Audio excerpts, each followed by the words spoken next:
welcome to a special holiday edition of the Shea and Irving Show, the podcast that there is. We have a special guest, ladies and gentlemen. Tune in, don't tune out.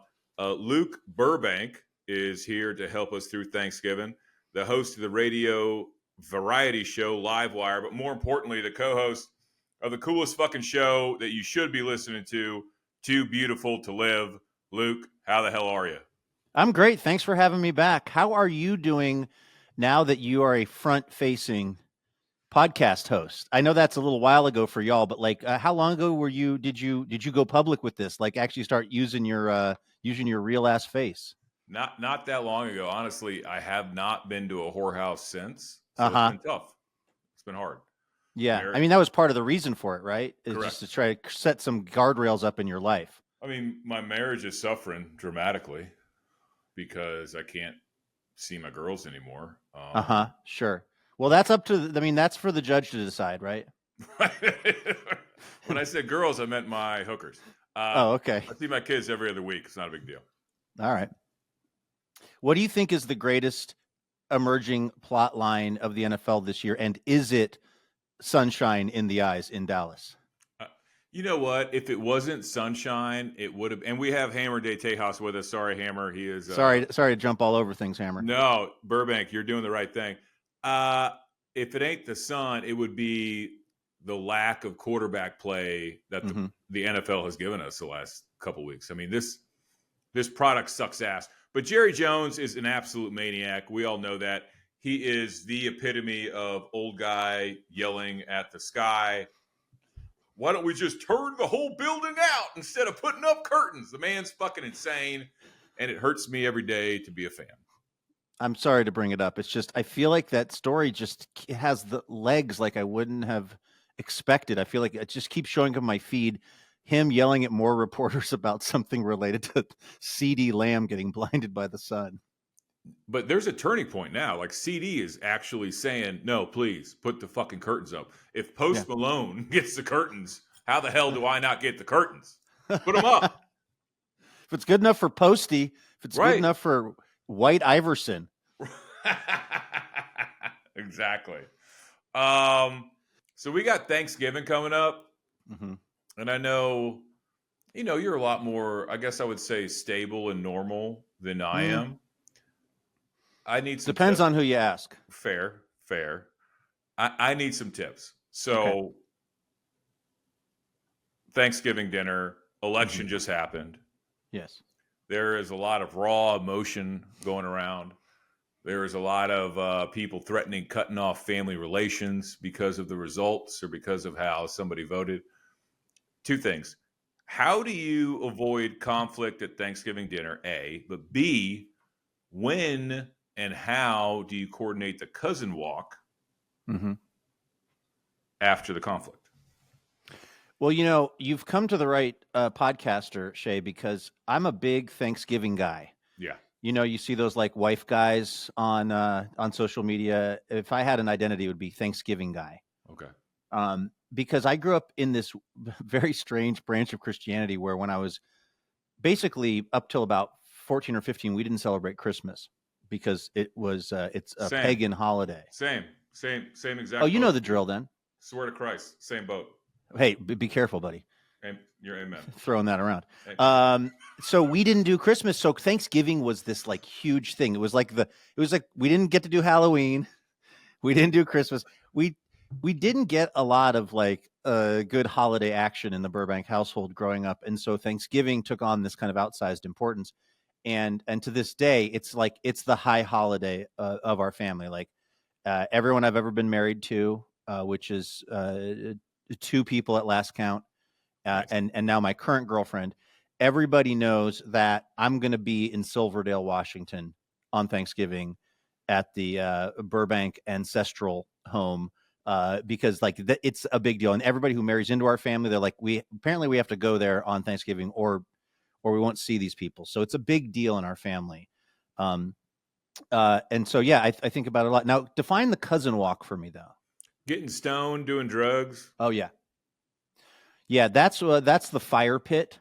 Okay. At our get together, and that's where all of the brothers-in-law tend to congregate. Okay. Like the various wonderful men that my sisters have married, who have had about all they can handle of my mom, tend to. My dad put a thing out in the yard last year, which is literally just, I think it's like the wheel hub of like a semi truck.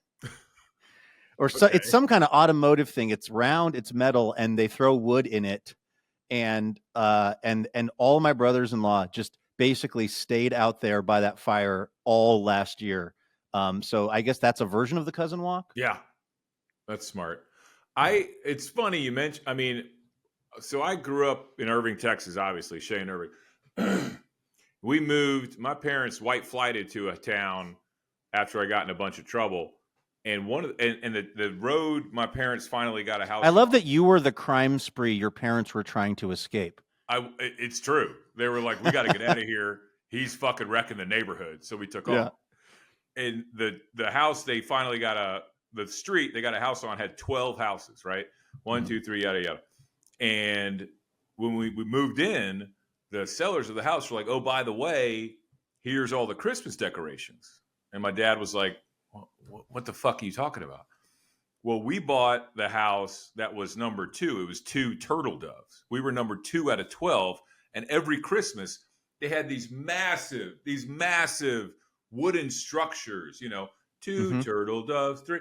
And I see. Like in the song. Yes, dude. Christmas lights on every house, just fucking. So you guys were up. Basically Candy Cane Lane. Yes. And people would drive from all over. They would come down this road. And they would say, oh, look at the lights, look at the, and my old man got the 2 turtle doves and he was, we didn't celebrate Christmas. It was a pagan holiday. It was of the world. It wasn't of the Lord.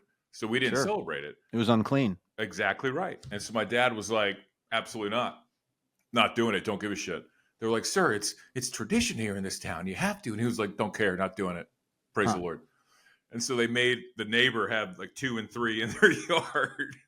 And wow! So they didn't bow to the social pressure of 2 Turtle Dove Lane. Everybody thought we were Jehovah's Witness. They were like, "What the fuck's wrong with you, Shea, man? What the hell?" Now, if I can ask a slightly personal question, did your parents ever sort of come around on the Christmas stuff? Because this is the weird thing. My parents are now the number 1 Christmas family.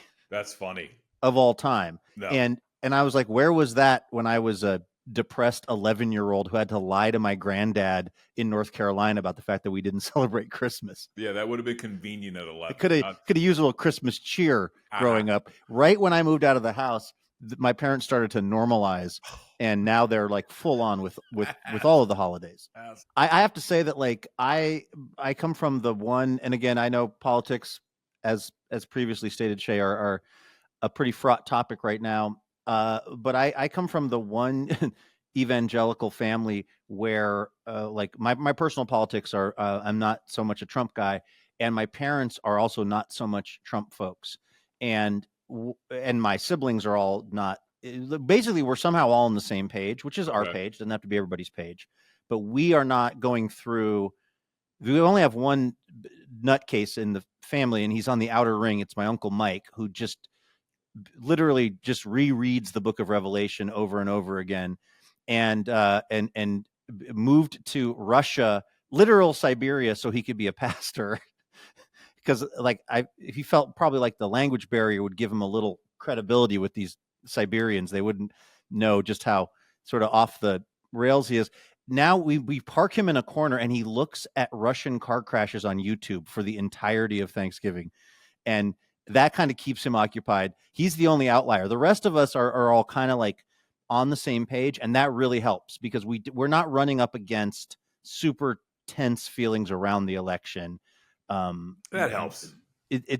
I think it's a whether you're, whatever side of it you're on, if you can all be on the same side of it, that helps. My family's got a long tradition of really, being argumentative and debating politics. Like we grew up having dinner and fucking CNN Crossfire was on. That was just, we grew up with a framed portrait. I've said this before in the show of William Jefferson Clinton. Like we grew up Southern Democrats. Sure. And in Texas, that was a lonely family to be in. There was a whole lot, especially during, the global war on terror and the George W's and the George H's. Like there was all this, hardcore neocon bullshit going on that we had to put up with. But, it's evolved into a different kind of political, theory, so to speak. But now I'm living in Connecticut, and Lord have mercy, I could throw a stick and hit 100 tennis moms with SSRIs and Chardonnays that think the world is melting the fuck down while they have their nanny, while they have their babysitter, while they have their dad. That it's the juxtaposition of those two worlds to me is just fucking. It's hysterical. It's hysterical. Well, I did the exact opposite thing, which is I'm, alleged, if you believe Wikipedia, I think I live in Portland, but I don't. I live in southern Washington State, and red country. It's real red here in the county that I'm in, and we have the one sort of Democrat who has managed to prevail 2 times in a row here. Her name is Marie Gluesenkamp Perez. Well, yeah, she beat Joe Kent. She beat old Joe Kent. Yeah, and it's interesting because I've lived in major urban centers for most of my adult life, and now I'm out here and like I saw a guy. This is all pre-election. I saw a guy in the Home Depot in Longview, Washington, wearing a Harris Wall shirt, and I near hugged the guy. He wasn't into it, by the way. Like he was not feeling it. That's off brand for a Harris Wall supporter, not to be into that. But he's a Cowlitz County guy, which is like he's still kind of no homo. Weird. Even if he's a mind your own damn business guy, he's like definitely. So yeah, this is my first time being in a geographic location where I am way. And I'll tell you this too. And again, sorry not to belabor the politics side of it, but I've been working on my house and I've been hiring a lot of subcontractors to come out and do stuff. And I put up a Harris Wall sign again. Why hide your light under a bushel? And I started to really think, like, is this going to piss off Mike, the drywall guy? Sure. Because, like, I've seen the bumper stickers on his truck, and he's not a Harris Walls dude. Is he going to give me a worse product? Isn't that because he suspected I was a liberal elite, but now he's got confirmation. Isn't that so sad, though? Like, yes, it is sad. Like growing up, like disagreeing on maybe it was because I was a Democrat in Texas, right? Mm-hmm. And I say was strongly. Because Southern Democrats don't exist anymore, right? Mm-hmm. We've been pushed the fuck out of the party. But maybe it was because I grew up disagreeing with everybody that it just wasn't that big of a deal. You disagree, but they were still good people. You still went to church with them. You still went to school with them. You still worked. Well, there was an agreed upon framework, I think, of what I would describe as the fact-based universe. And you might not agree on the best way to fund the schools and the roads and the things like that, but there was a general idea that like we can all agree on the same set of facts. The sun rises in the east, unless you're Jared Goff, in which case that's TBD. But like, there was, and so like you might not agree with somebody who was into the other party, but you didn't think that they were actually actively trying to end your existence. And that's unfortunately where we've gotten now in this country. And that's not a good place to be. It just makes me so sad that people would cut family out of their lives or lifelong friends. I don't know. Just it fucks me up when I actually think about it. It makes me sad. So let's talk gambling, Burbank. Okay. Dude, I got to tell you. Sorry, I know you probably have a specific question, but I just have to share my gambling frustration this week, which is I live about 20 miles into Washington State. And because Washington State has not yet gotten hip to sports betting on the phone, I can't do it at my house.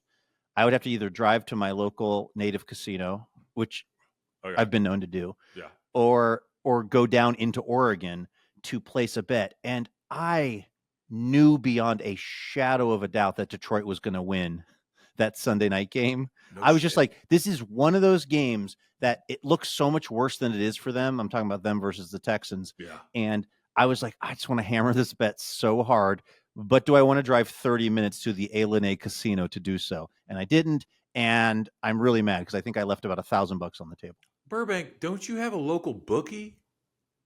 I've never had a bookie. I had a guy who had a guy when I lived in LA, Yeah. and so I could I could get him to put some action down for me. But I felt like the bookie has gone the way of the pot dealer.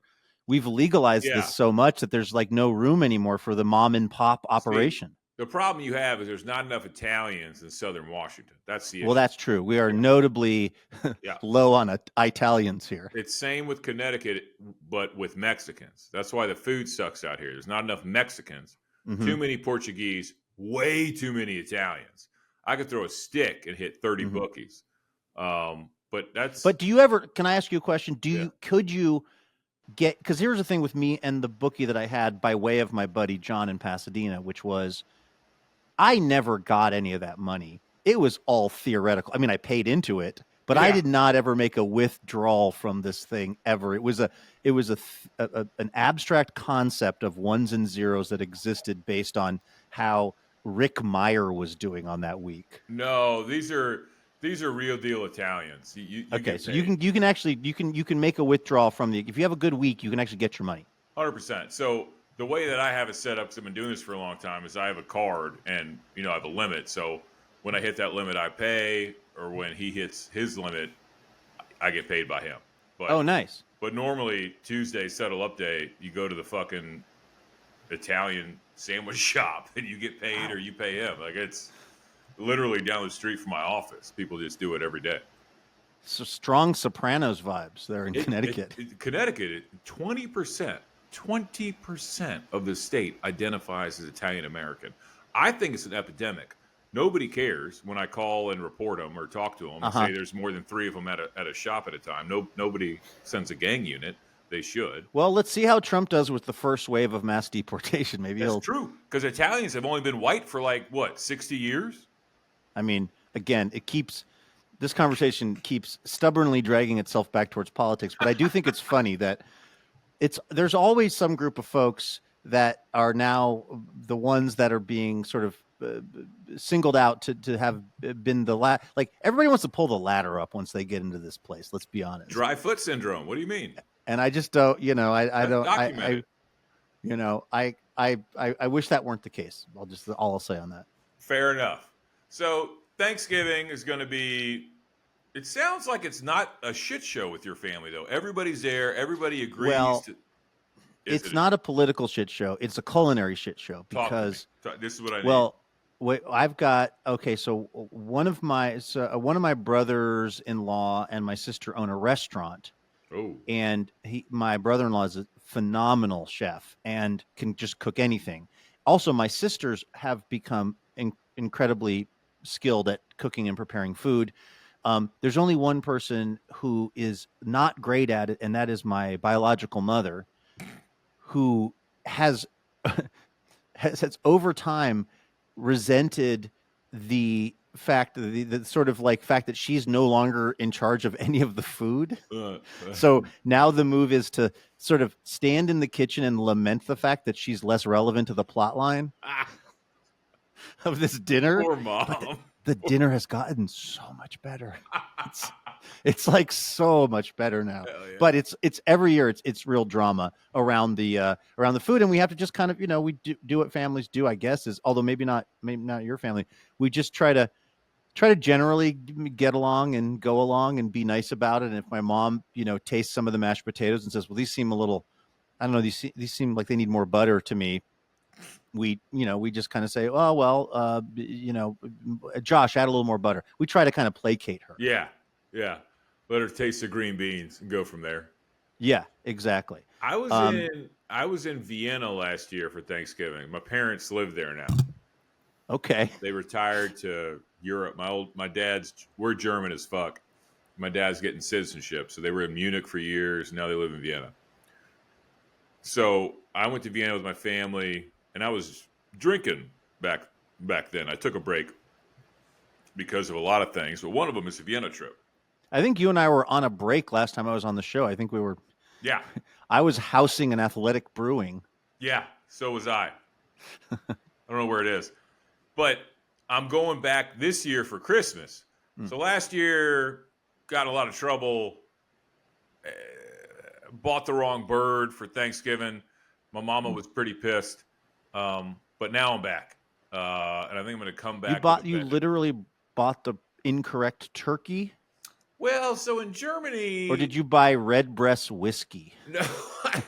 Drink too much of it. To the grocery store alone with one of the carts. In Europe, everybody's got a fucking like a cart, like a homeless person in New York. Y'all got carts. Yeah, old lady shopping cart. Correct. And they were like, "Go get us a turkey." It's like, all right. So I go to the grocery store, and everything's in German. And I think I pretend to speak German, and I'm half cocked at this point. It's like 2 p.m. I've been drinking beer since 11. And I see a bird. And the bird looks really small. And I'm like, well, this is European food standards. They don't shoot them up with the hormones that they should. So I grabbed 2 of these little birds, thinking that'll be 1 turkey in America. And I get back to the house. And at this point, I stopped at a bar on the way home. And it was much later. You lost one of the Cornish game hens. Back to the apartment. Did you buy pheasant under glass? No. So I finally get back to the apartment, and I give my mama the birds. And my dad's like, "What did you do? Where have you been? Like, what's going on? Like, you're a mess. What the fuck?" I see. Gotcha. And the birds were geese, not turkeys. Oh. So, yeah, that was. I don't even think can they even sell geese in America as a food product? I don't know. But we had 2 geese for Thanksgiving, and the geese were good, but did it taste? What did it taste like? Did it taste great. like turkey? Like my mama salted them. She put salt on them, kosher salt, which is surprising you can still get in Europe, considering the facts. Put kosher salt on it for 24 hours, and then baked them. But put the potatoes underneath with the goose fat. Burbank, I'm telling you, man. So was that one of those happy accidents that this is now going to be? Are we doing geese? Well, I guess you're not going to be there for Thanksgiving, but maybe for Christmas. I mean, that's some pretty powerful, Charles Dickens vibrations. We're having geese for Christmas, mother. I'm my mama's favorite, so she tried to save the situation because my old man. Are you the oldest? No, I'm the youngest boy. Oh, interesting. So because I'm the oldest, but I'm my mom's favorite. But I didn't know if that was because of my sparkling personality or just birth order. It's because we're smart and good looking, Burbank. That's why. Whew. From your lips to God's ears. Hey, you had a gambling question that I so rudely cut you off with. So, okay. First off, how the fuck do you place bets for Thanksgiving if you you drive to Oregon and place the bets for Turkey Day? Because I know you're betting on Turkey Day. You're not just, or is it no TV allowed? What's the situation? Oh, no, it's a lot of TV allowed. My family has become real football fans, which is funny because I grew up in Seattle. After we lived on a commune in Northern Cal when I was a little kid, and then when I was in maybe middle, not even middle school, but late elementary school, we moved up to Seattle, and I was even in those days an obsessed sports fan, and no one in my family cared about sports. I remember when the Seahawks beat the Miami Dolphins on the road, Dave Craig hitting Steve Largent over the middle for a critical play. This is we're talking 84 maybe or something. Yeah. They won the game. I watched on a little small black and white TV in our house. Nobody else there. And then I remember just going out on my little street where I lived in Seattle and just walking up and down the street, hoping I would run into someone to talk about the Seahawks with. It was early sports radio before there was such a thing. And so anyway, that was where my family was. But then the Seahawks got good and they found out that Steve Largent and Russell Wilson are Christians. And suddenly it became a big thing. My parents have my dad's a sign painter. My parents have so many custom made signs my dad has made about 12s parking only on their house. My dad has literally never watched an entire football game in his life. He has made hundreds of signs for my mom to put on their home to emphasize that they love the Seahawks. Amazing. So there's a lot of football that gets watched at the house on Thanksgiving. What I will do is I will head down to Portland. My girlfriend lives in Portland. I'm down there a lot. I work down there.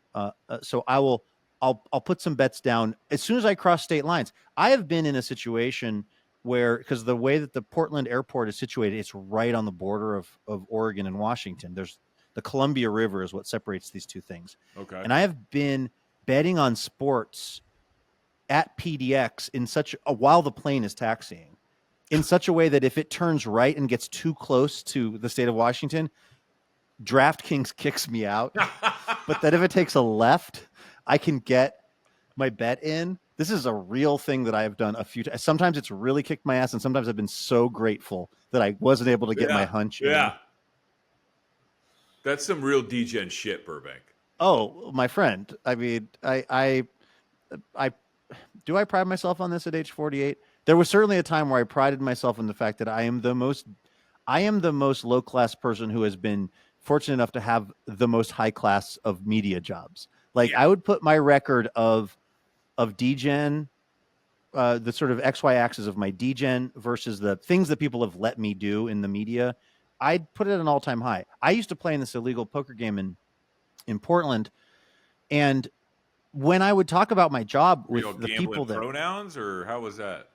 What's that? Were you gambling pronouns? How did that work with It was, believe me, you would have fit right in this place. It's sure.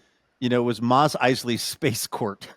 It's actually this place that they shut down. It was called the Seven. It was called like Club 711 or Club 714.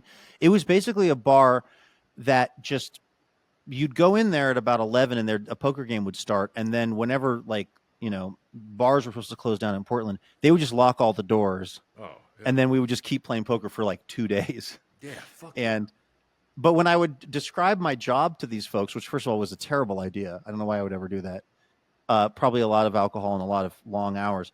They would think I was like in a delusional state because they were like, wait, what were you doing on Tuesday? And I was like, I don't know. I was talking to Alexandria Ocasio-Cortez or something. And they would just be like, there's no way that this is how your life works, that it's this job stuff that is again, you're pretty lucky to get to do. And then it's also, why are you here? Like there were people that were like, this is not the place for you. Like they were trying to do an intervention on me. Right. I mean, I didn't want to bring this up. You had a piece a couple weeks ago about mid-century modern in... Oh, yeah. The Illuminaire House in Palm Springs. Yes. Thank you. Okay. So, a couple things. How are you and everybody in Palm Springs going to deal with the new Department of Interior canceling all mid-century modern art and requiring Gothic architecture from here on out? Well, honestly, that's one of the planks in the Republican platform that I find the most threatening. As an extremely basic kind of white dude of a certain age, you know me, I loves my mid-century architecture. Yeah. And the fact that that's under threat, that hits me where I live. I'm just saying, not only that, but honestly, the mecca of mid-century art on the West Coast is Palm Springs, right? There's no other. Well, it's definitely got am I missing something? No, it's definitely considered to be kind of ground zero. Weird way to describe that. Don't you think that the whole fucking point that is missed by the Lumineer House, it was a prefab fucking house, right? Mm-hmm. Okay, so it is 2024. That was the house of the future, prefab built for, whatever it was. It was very cheap compared to other homes, right? Well, it was sponsored by U.S. Steel, by the way. We had to lose that for time. Oh. But it literally, these dudes, Albert Frey and this other guy, somebody Coker, they went around to these big manufacturers of raw materials and said, if you give us the stuff for free, we'll figure out how to build a house out of it. And U.S. Steel was one of the companies that said, sure, here's all the steel you need. Incredible. Awesome. But we're talking, it's 2024 now, and we saw something a long time ago built for cheaper than other houses were built. Mm-hmm. The prefab industry, to me, should be fucking automated like it is in Sweden. We should be using mass timber fucking buildings, and we should be building everywhere. And there's a model for it, and we've got the blueprints for it, and we just have let it turn into a museum as opposed to actualizing that dream and fulfilling its fucking real destiny. Well, part of it is you got to talk to the folks at KB Homes and these other insanely large. Wow. hey, listeners, if you thought it couldn't get more boring than Luke's takes on Thanksgiving, let's get into the real estate industrial complex. I do think that these massive companies that just build thousands and thousands of these tract homes, they've got a dog in this fight as far as what the homes are built out of and how much space. So there's also this. I mean, like we're Americans and we have this obsession with having our elbow room and having our little sort of plot of grass and everything, which I'm not against, by the way. But yeah, I mean, there's a lot of models that are much more efficient, much cheaper. I mean, again, I think that part of the current political climate is very, very much driven by the fact that a lot of people don't have anywhere to live that's affordable, whether it's the buying of a house, the renting of a house. Housing is like the number one thing you think about. We should be building these prefab homes in robotic fucking factories. Hate Elon Musk all you want, but put that motherfucker in charge of creating homes, wipe out all local regulations, force them to put homes on land. Bingo, bango, leave me alone. Well, I do think, since they've more or less for the next 2 years, I would say, sort of gotten a hold of all of the levers of power, at least at the federal level. I would imagine some federal regulations will be relaxed as far as building codes, and I guess we'll see if that works. I mean, look, my thing, I'm already on the record here as being a person who was sort of hoping Trump didn't win, is God, I hope he was onto something. Like, I'll be the happy if all the stuff that was promised to everyone works out. I'll be so happy to be wrong about this. And a legitimate thing does have to do with the question of like how hard it is to build in a lot of places, particularly California. I just did the story about this place, California Forever, which is this giant plot of land. It's an area of land that's larger square footage wise than the city of San Francisco, and it's about 45 minutes outside of San Francisco. And the people that bought it secretively were Reid Hoffman, the guy that came up with LinkedIn, Laurene Powell Jobs, who's Steve Jobs' widow, and a bunch of other very rich people. And they basically bought like 60,000 square miles or acres or whatever, so they could build a city and not have the building regulations of San Francisco. Wow. Because of the fact that we have places that have a housing crisis, and it's also very difficult to add more housing. If you look at a chart, talk about XY axis, you look at a chart of where new housing units are being built, right? They're all in red states. Oh, sure. All of them. There is a toxic, cancerous wing of the Democratic Party, these NIMBY sons of bitches with Black Lives Matter signs in their front yard, but protesting. I don't know if those are related concepts, but okay. It's your show. I'm just saying. They're the ones telling me every person is legal, but when it comes to multifamily housing on their street block, they're over there protesting at the P&Z meetings. I will tell you, yes, I do think that there is a breakdown between the inclusion that a lot of Democrats profess, and then when it comes to their neighborhood, and when it comes to multifamily housing and upzoning, as they call it, and stuff like that. So yeah, I will give you that much.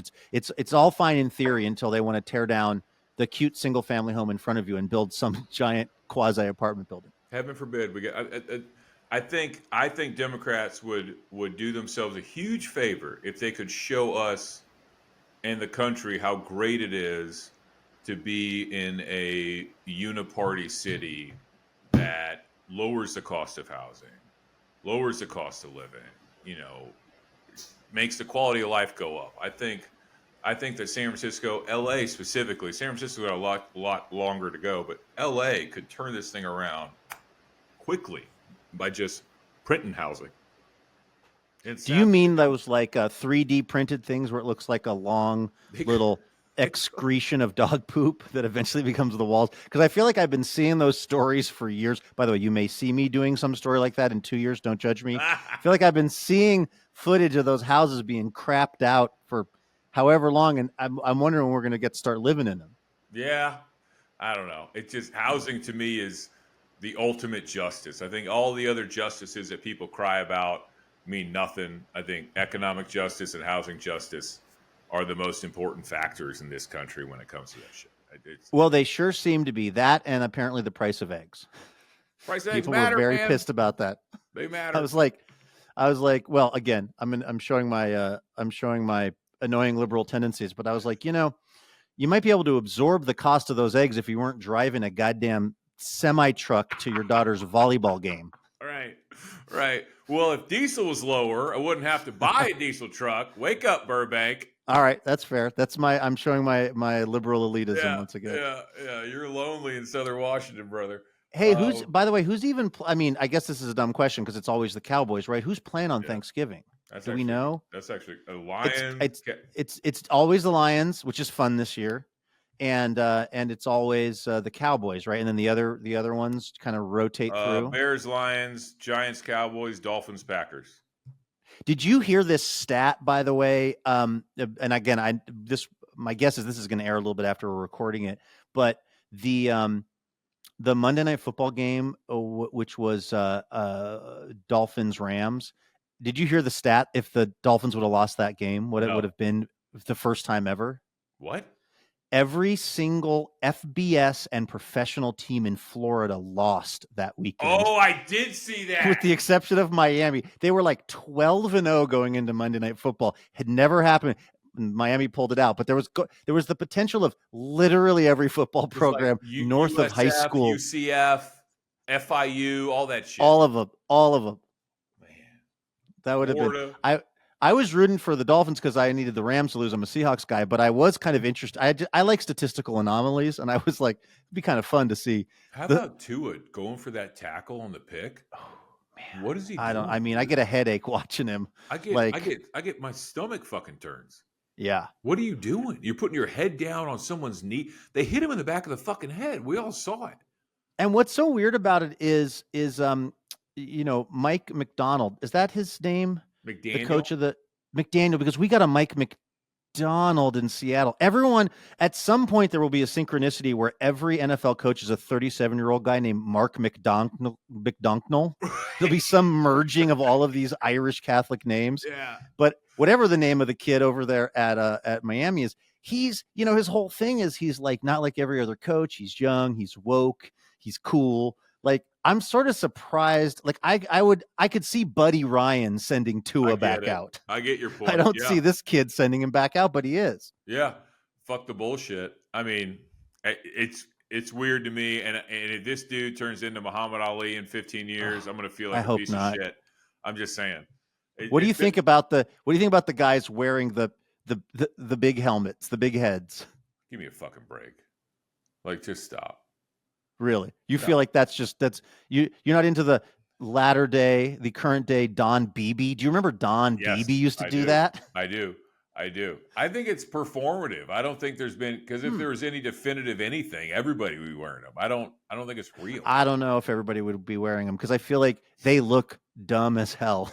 Like, they look really silly. They look dumb as shit. They do. But I mean, to me, that's the argument for just how much these players believe that it might actually preserve their brain a little bit longer. I don't know enough about the science as to whether it will or won't. Like wearing a fucking copper wristband that's gonna. You're thinking of your hero Brett Favre, Mike, the ultimate government employee. Well, when he's not ripping it off, when he's not fleecing it for all it's worth, he's wearing various copper fittings to help him. If he wasn't doing it, Ukraine would. The point remains. Wow. Okay. All right. Well, I sure hope you're right. I mean, we're going to redirect everything back towards where I guess it should be, and everybody's life is. Let's check back in 2 years, and I hope to gosh that my life is manifestly better. Oh, our lives are going to be worse. I'll take it. Our lives are going to be worse, Burbank. Why? We are what they call elites. But like, you think that this new old regime is going to make life worse for the elites? I think if he actually, I don't think he's going to go through with half of the shit he said he is. Yeah, but if he actually does the tariffs, if he actually does the unilateral 20% or 30%, I think we're fucked. We're all fucked. I think what he's going to do with the tariffs is he's going, because this is something he can do, like you said, unilaterally. Yeah. I think what's going to happen is it's just going to be another thing he can dole out or not dole out. And I think there's going to be a line of CEOs day one coming out and kissing the ring. Wins. Yeah. Yeah. And I think that's, I think, more like what he wants. I'm not super worried about. The only economy I'm worried about is my DraftKings account. But I don't think that it's going to be across the board tariffs, but I do think that it's going to be something that causes every CEO who wants their company to do okay to definitely make a pilgrimage to make sure they're not one of the industries that gets tariffed. Totally agree. I will say, though, the tariffs that he did implement on the first go around, Biden like the steel stuff, Biden kept all of them. Yeah, right. And you know, I do think, and tariffs were a left-leaning position. They have been for 30, 40 years. Mm-hmm. Tariffs to protect local manufacturing and things like that. They were a left-leaning position for a very long time. Mm-hmm. Yeah, I mean, I totally concede that point. Like, there are some things, obviously, the stuff around immigration and the stuff around the tariffs that the Democrats left in place, or in immigration, they quickly hustled back to that point. Cesar Chavez, if you are a leftist, because you will get very upset. Well, I feel like we've solved a lot of the world's problems here, my friend. I mean, happy Thanksgiving, everybody. I'm into it. Woo! I don't know if this is the typical, like, what goes on a normal episode of the show. Like, has this been too in the weeds? No. We had a 12-team playoff of World War III countries last week. We did. Okay. Well, this has been, I think, less nihilistic than that, which is that's my brand. Less nihilism. By a beat. But that's, I mean, I've taken enough of your time. We've taken enough of your time. Ladies and gentlemen, motherfucking Burbank, thank you very much. Live Wire. And I got to say, I can't say it enough. Too beautiful to live. Download it. It's Burbank. What you're doing there is really fucking cool. So I appreciate you saying that. Yeah. It's, you know, it's quantity over quality. Here's what I'll say. I'm proud of, is that we have done, like, I don't know, at last count, in the neighborhood of like 4,300 episodes. Like, we do it 5 days a week. We got fired from the radio station on a Friday night. I don't want to interrupt. I'm fucking sorry. Please. Just so the people know. They put out a fucking product. It was fucking tits, right? But the stupid assholes who count ratings, they said not enough people listened while they were counting ratings, and we're going to cancel the show. The fact remained that people that were like men or women that were 18 to 34 were downloading this fucking show out of Seattle nationwide. They're downloading it nationwide because it was fucking cool as shit. The radio people didn't fucking care, and they were like, kick rocks. So what did fucking Burbank and his boy do? They started a fucking podcast, and it's been fucking spinning for what? How many years now, Burbank? 17. Fuck you. And this is where we got lucky. This is like a lot of the stats from the early days of the NFL was just because, like, it was the first years of the forward pass. So it was easy to be leading the league in whatever. Yeah. We got in when there might have been, like, I don't know, a couple hundred podcasts. So that helped us greatly. Yeah. So, but anyway, I appreciate you saying that, because I'm not even proud of the show from a content standpoint. I'm proud that it still exists. Dude, 17 years, 5 days a week. It's fucking nuts. So, well, thanks, man. I appreciate it.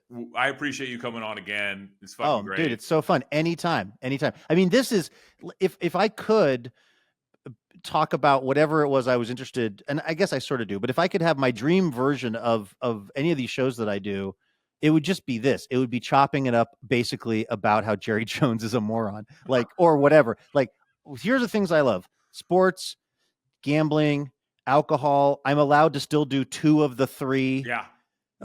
So anytime you want to have me on, I'm honored to be a guest. Again, dude, thank you very much, Burbank. Happy Thanksgiving. Enough. Good fucking luck out there. All right, you too, man.